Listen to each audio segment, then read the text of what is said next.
जय हिंद दोस्तों, मैं भूपेंद्र नामदेव। कैसे हो आप लोग? आशा करता हूँ आप लोग अच्छे होंगे। जैसा कि आप स्क्रीन पर देख रहे हो, यह पेपर दिल्ली पुलिस कांस्टेबल का प्रीवियस ईयर का पेपर है। यानी जो आपका पिछला वैकेंसी दिल्ली पुलिस कांस्टेबल का निकला हुआ था, उसका ये पेपर है। तो आज हम कंप्यूटर के सेक्शन को सॉल्व करने वाले हैं। अगर आप यह पेपर सॉल्व करोगे तो आपको आसानी से पता चल जाएगा कि दिल्ली पुलिस कांस्टेबल में जो आपके कंप्यूटर के जो प्रश्न पूछे जाते हैं, उन प्रश्नों का आपका लेवल क्या रहता है। क्या कठिन प्रश्न पूछे जाते हैं या आपके सरल प्रश्न पूछे जाते हैं, इसके अलावा किस किस टॉपिक से आपके कंप्यूटर के प्रश्न पूछे जाते हैं, ये आपको आसानी से पता चल जाएगा। इसके अलावा अगर आप Delhi police constable GK GS के प्रीवियस ईयर के पेपर देखना चाहते हैं तो वीडियो प्लेलिस्ट पे जाकर देख सकते हैं, वो मैं पहले से ही सॉल्व करा चुका हूं। तो हम आज कंप्यूटर का सेक्शन सॉल्व करने वाले हैं। तो आप देखिए, पार्ट डी में आपका कंप्यूटर है। कंप्यूटर इसमें आपका 10 अंक का पूछा जाता है। तो ऐसा मत समझिएगा भाई 10 अंक का इसमें पूछा जाता है तो इसको छोड़ दें। 15 अंक का आपको इसमें मैथ पूछा जाता है, तो ये मैथ का है और हम कंप्यूटर का सॉल्व करने वाले हैं। तो 10 अंक का आपका कंप्यूटर आता है। एक एक अंक से आपकी मेरिट बनती है, तो आपको कंप्यूटर भी अच्छे से सॉल्व करना, मैं आपको अच्छे से समझा दूंगा। देखो, पहले आपको बता देता हूँ आप किस स्टेट से हो, ये कमेंट बॉक्स में जरूर लिख दीजिएगा और वीडियो को लाइक कर दीजिएगा, क्योंकि आपके लिए इतनी मेहनत करते हैं यार दोस्तों, प्रीवियस ईयर के पेपर आपको सॉल्व करा रहे हैं। तो आपको अपने स्टेट का नाम लिख दीजिएगा और लाइक कर दीजिएगा, ठीक है। तो आपका जो पहला प्रश्न है वो है आपका एमएस वर्ड से। एक चीज और आपको बताना चाहूंगा, इसमें आपका एमएस वर्ड हो गया, MS word, MS word, power point और एक्सेल। क्या बोला? एमएस वर्ड, पावर पॉइंट और एक्सेल, इन तीन टॉपिक से आपके जो प्रश्न है वो 10 में से 7-8, कितने 10 में से या तो आपके 7 आएंगे या तो आपके 8 प्रश्न आपके एमएस वर्ड, एक्सेल और पावर पॉइंट से आते हैं। तो इसको आपको अच्छे से गहराई से पढ़ना है। जिन लोगों ने ट्रिपल सी किया होगा ना तो उनको सब पता होगा, ठीक है। और जिनको नहीं किया तो आसानी से बुक खरीद लीजिए, उसमें आपको मिल जाएगा, ठीक है।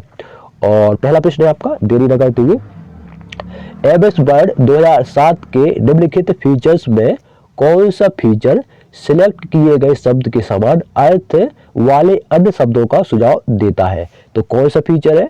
वो है आपका थेसोरस। कौन सा है? थेसोरस। कौन सा है? थेसोरस। ऑप्शन 2 आपका राइट आंसर होगा। जैसे कि आपको पता है कि ये दोस्तों आंसर की है, तो इसमें जो आपका आंसर है वो पहले से हाईलाइट है, तो कैंडिडेट ने भी आपका ऑप्शन 2 ही लगाया है, तो बिल्कुल तो सही निकला, ठीक है।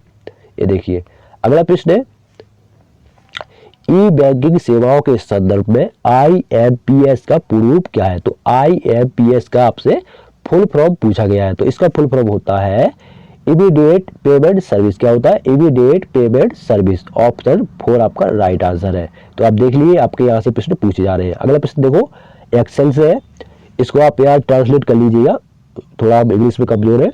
Which of the following feature of MS Excel 2007 is used to quickly format a range of cells and convert it to table while choosing a predefined table style? ठीक है ना, तो इसका राइट आंसर है फॉर्मेट एज टेबल। क्या है? Format as table. Option 3 आपका right answer है। इसको ट्रांसलेट कर लीजिएगा हिंदी में, ठीक है। अगला प्रश्न है आपका, देखो आपका एमएस वर्ड से पहले बताया, आपका एमएस वर्ड, एक्सेल और पावर पॉइंट से आपके प्रश्न आते हैं, तो आपको इसी को अच्छे से पढ़ना है। तो अगला प्रश्न है आपका, एमएस वर्ड 2007 में एक टेबल में अधिकतम कितने कॉलम इंसर्ट किए जा सकते हैं? तो कितने कॉलम इंसर्ट किए जा सकते हैं? तो आपके 63 कॉलम, कितने 63 कॉलम इंसर्ट किए जा सकते हैं। ऑप्शन 4 आपका राइट आंसर। अगला प्रश्न है, ईमेल मैसेज कंपोज करते समय निम्नलिखित में से क्या आमतौर पर एड्रेस फील्ड से संबंधित नहीं होता है? तो क्या नहीं होता है? वो आपका ओसीसी नहीं होता। क्या नहीं होता? ओसीसी नहीं होता है। तो ऑप्शन 2 आपका राइट आंसर है। देखो, अब एक्सेल से आपका प्रश्न आ गया, एमएस एक्सेल वर्कशीट में पॉइंटर को किसी सेल में बाएं दाएं ऊपर नीचे और ले जाने के लिए निम्नलिखित में से किस कुंजी का उपयोग किया जाता है? तो किस कुंजी का उपयोग किया जाता है?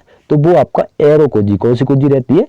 एरो कुंजी का उपयोग किया जाता है। अगर आपको ऊपर दाएं बाएं और नीचे ले जाना है तो आपकी एरो कुंजी का आपका उपयोग किया जाता है। तो ऑप्शन 2 आपका राइट आंसर है। अगला प्रश्न है, इंटरनेट की निम्नलिखित संचार सेवाओं में से कौन सी सेवा प्रयोगकर्ताओं को कॉल प्राप्त करने योग्य किसी भी पीसी पर्सनल कंप्यूटर पर इंटरनेट के माध्यम से बात करने की सुविधा प्रदान करती है? तो वो कौन सी है? वो है आपकी इंटरनेट टेलीफोनी। कौन सी है? Internet telephony.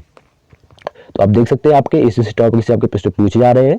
MS एक्सेल 2007 में निम्नलिखित लॉजिकल फंक्शनों में से किसका प्रयोग यह जांचने के लिए किया जाता है कि कोई तर्क सही है या नहीं, और यदि सभी तर्क असत्य है तो यह परिणाम को फाल्स के रूप में लौट आता है, फाल्स यानी गलत के रूप में लौट आता है। तो कौन सा है, वो है आपका और। कौन सा है, और, OR, ऑप्शन 4 आपका राइट आंसर। अगला प्रश्न है इंग्लिश में, द शॉर्टकट की Ctrl+B ये आपका पेस्ट के लिए उपयोग होता है, ठीक है ना। Ctrl+B आपका पेस्ट के लिए। Is used for which of the following action in MS word, तो किसके लिए आपका, देखो पेस्ट के लिए तो बता दिया, पेस्ट आपकी शॉर्टकट की होती है Ctrl+B आपकी पेस्ट के लिए होती है। कट कॉपी पेस्ट वाला होता है ना, तो कट के लिए होती है आपकी X और पेस्ट के लिए आपकी B होती है। कट कॉपी पेस्ट के लिए B, कट कॉपी और पेस्ट, तो कॉपी के लिए आपकी C हो गई, ठीक है ना। तो जो आपकी Ctrl+B है ये आपकी पेस्ट के लिए उपयोग की जाती है, ठीक है ना। आप यहाँ देख के घबरा जाओगे तो घबरा नहीं, उसने पूछा है Ctrl+B जो आपकी शॉर्टकट की है इसका उपयोग क्या होता है, तो ये आपका जो उपयोग होता है वो पेस्ट के लिए होता है। टू पेस्ट द टेक्स्ट और ऑब्जेक्ट फ्रॉम क्लिपबोर्ड, ठीक है ना। तो पेस्ट के लिए इसका उपयोग होता है, तो ऑप्शन 4 आपका राइट आंसर। इसमें कहीं भी आपको पेस्ट नहीं दिखेगा, कट कॉपी दिख रहा है, ये कट है, ये कॉपी है। इसमें क्या दिख रहा है आपका, the export the selected text to other application, बिल्कुल गलत है, पेस्ट आपका सही होगा। अगला प्रश्न और आखिरी प्रश्न है MS वर्ड से, क्योंकि आपका 10 अंक का कंप्यूटर पूछा जाता है।